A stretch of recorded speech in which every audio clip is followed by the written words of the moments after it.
Rachel never thought a simple weekend getaway would change everything. She was the steady one among her friends, responsible, cautious, always careful not to cross lines. When her best friend Emily invited her to stay at her family's lake house for the weekend, Rachel was excited to escape the busy city life of Chicago and spend some relaxed time before Emily moved away for a new job. She imagined peaceful days by the water, late-night talks, and catching up on old memories. Emily's family was warm and welcoming, and Rachel immediately felt at home. Emily's older brother, David, was around too. He was quiet but kind, tall with a calm confidence that made Rachel feel comfortable. David had been through a tough divorce, so Rachel didn't expect much between them beyond friendly smiles and polite conversation. But Emily had mentioned a surprise guest coming along, a woman named Claire, someone new in David's life. Rachel was curious, but unsure what to expect. The first night at the lake house was lively. The fire crackled and the sound of laughter filled the room. Rachel noticed Claire the moment she walked in. Claire had a gentle presence and a soft smile that made her seem both mysterious and approachable. When Claire whispered to Rachel that her intentions were harmless, Rachel was caught off guard. There was something about the way Claire's hand brushed lightly over Rachel's arm. It sent an unexpected thrill through her. At the same time, David's eyes met Rachel's from across the room with an intensity she hadn't noticed before. It was confusing and new. Lying awake that night, Rachel's thoughts raced.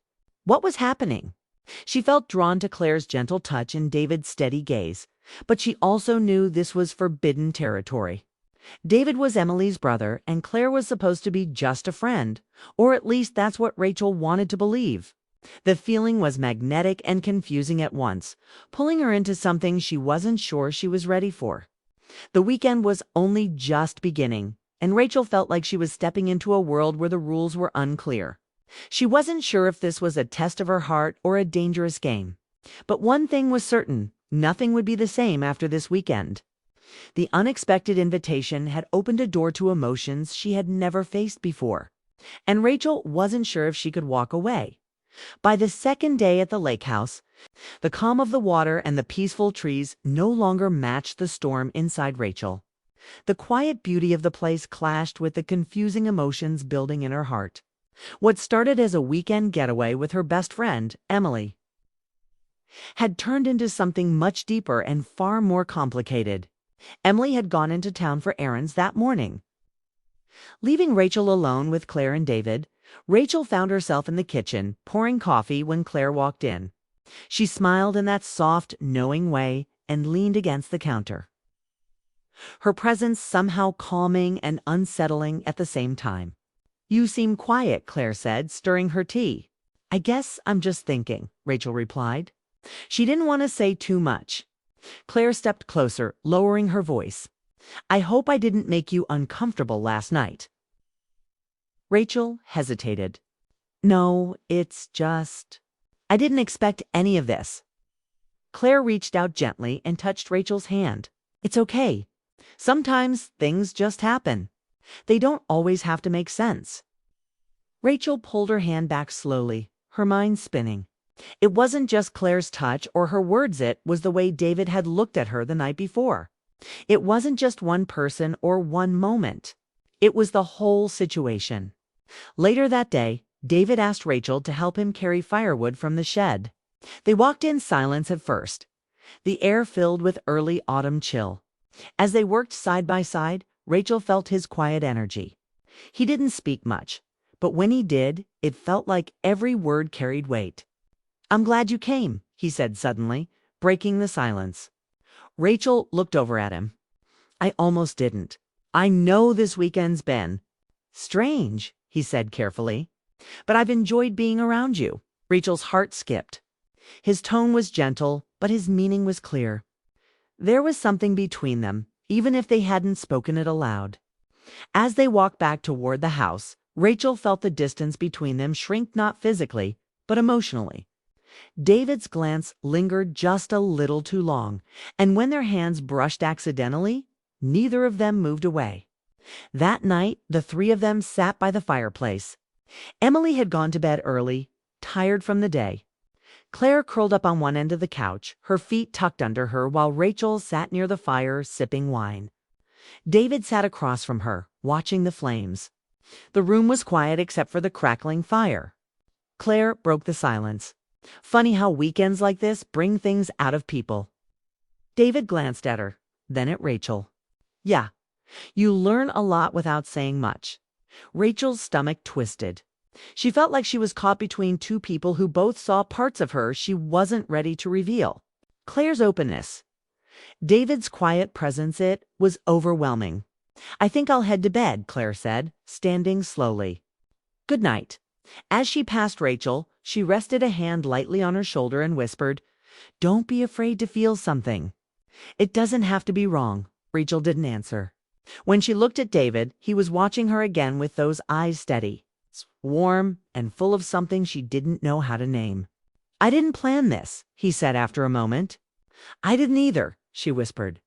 They didn't touch. They didn't speak again. But something shifted between them in that silence. It was the kind of moment that changes everything, even if nothing is said out loud. Rachel went to bed that night not knowing what would come next, but certain that nothing would be the same again. On the third day, Rachel woke up with a strange feeling in her chest, the kind that sits quietly but doesn't go away. The lake house was still and calm, the morning fog floating above the water like a dream she hadn't quite shaken off. She stared at the ceiling for a while before finally getting up. Her thoughts were too full. She wasn't used to this kind of emotional mess, especially not with people so close to her world.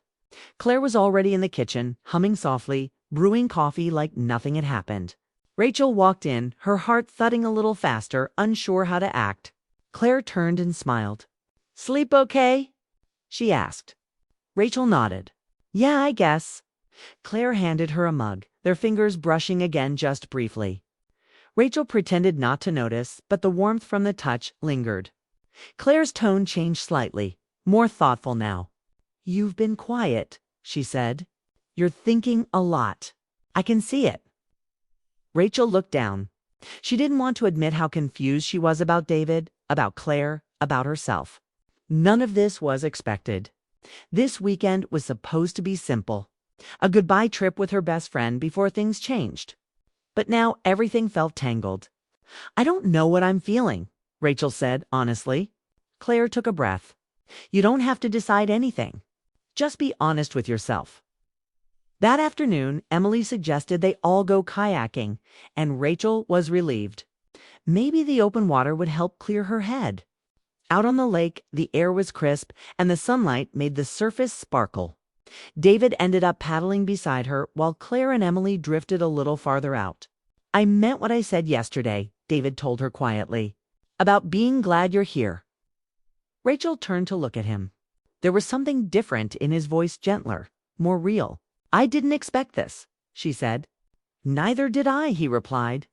But I've felt something for a while now. Rachel swallowed hard. Claire, she's been kind, but I don't understand where I stand with either of you. David sighed. Claire and I aren't together. Not like that. We've been friends close, but it's complicated. She's good at seeing people, knowing what they need. But that doesn't mean there's a future there. With you, it's different. Rachel didn't say anything right away. The kayak rocked gently, the water lapping at the sides. She looked over at Claire in the distance. She was laughing at something Emily said, her voice carrying across the water. That night, things felt quieter between all of them. Emily went to bed early again, worn out from the day. Claire sat by the fire reading a book, and David was fixing something outside. Rachel stepped out to get some air and found David on the porch, watching the sky. You okay? He asked. I don't know, she answered honestly. I feel like I'm in the middle of something I didn't ask for. David looked at her, and for once the silence between them felt safe. You're not in the middle, he said. You're just feeling something real. That's not a bad thing. Rachel hesitated. But what happens now? David didn't move closer. He just looked at her with steady eyes. Nothing has to happen unless you want it to, but I'm here if you do. Rachel went back inside, unsure whether her heart was calmer or more confused. Claire looked up from her book as she walked in. "Everything okay?" she asked gently. Rachel nodded. "I think so." Claire gave a small smile. "Sometimes we can care about more than one person. It's not wrong. It just means your heart is awake." Rachel lay in bed that night, hearing those words again. Your heart is awake. It was a strange comfort because in a way she had felt asleep for a long time before this weekend. And now everything felt sharp, vivid, alive. She didn't have answers, but she was starting to understand the questions. By the final morning at the lake house, everything felt different, yet no one had said much. The air was cool, the trees quiet, and the sky was soft with the early light. Rachel stood on the deck with a blanket around her shoulders, holding a warm mug of coffee. The lake stretched out calm and wide, but inside her, the emotions were far from still. Claire joined her quietly, a calm presence as always. She stood beside Rachel, not saying anything at first. After a while, she glanced sideways and asked, "Did you sleep at all?" Rachel smiled faintly. "Not really," Claire nodded. "It's hard when your mind won't rest." Rachel sipped her coffee. "This whole weekend. It's been a lot." Claire didn't disagree. "But I don't think it was a mistake." Rachel turned to her. "You knew this would happen?" Claire met her eyes gently. "I didn't plan anything, but I felt something in you. Something stirring. Sometimes people meet at just the right time when their hearts are open." Before Rachel could reply, the door opened and David stepped outside. He looked at both of them and gave a quiet smile, one that said he also knew things had changed. He joined them on the deck without saying a word. For a few long minutes, the three of them stood in silence watching the lake. It wasn't awkward, it was peaceful, even though emotions swirled beneath the surface. After breakfast, they started packing. Emily was cheerful, talking about her move and her new apartment. Rachel smiled and laughed when needed, but inside she was pulled in different directions. She kept thinking about the moments she had shared with Claire, the long looks from David, and the way both had opened up something in her she didn't know existed. As they loaded the car, Claire pulled Rachel aside. "I want you to know something," she said, her tone softer than usual. "No matter what you decide, I'm glad we met. And I'm glad you felt something. That's a rare gift." Rachel's eyes stung a little, but she nodded. "I don't know what I'm going to do." "You don't have to know," Claire said. "Just don't ignore what you felt." Later, as they all hugged goodbye, David took a little longer. When he hugged Rachel, he held her gently and whispered, "If you ever want to talk or anything else, I'm here." On the drive back to Chicago, Rachel stared out the window, the trees passing in a blur. Emily talked now and then, filling the quiet, but Rachel barely responded. She was lost in thought. This weekend had opened a part of her she hadn't explored before, emotionally, spiritually, even romantically. She had felt seen in a new way. Desired, yes, but more than that, understood. The situation was messy. Nothing was clear. But for the first time in a long time, Rachel didn't feel stuck. She felt something alive in her chest, even if it hurt. She knew that whatever she chose, whether to reach out to David, to explore what she had felt with Claire, or to step back and give herself space, she had changed. And that change wasn't going away. Back in her apartment, the city noises replaced the soft lake sounds. But Rachel stood at her window that night and didn't feel as alone. She had been drawn into something unexpected, something that felt forbidden, but also honest. Not every connection fits the rules we expect. Some people come into our lives to show us who we are, even if they don't stay forever. Rachel didn't need to choose a path yet, but she knew now she wanted more than she had been living with. More feeling, more truth, more life. And maybe, just maybe, that weekend had been the beginning, not the end.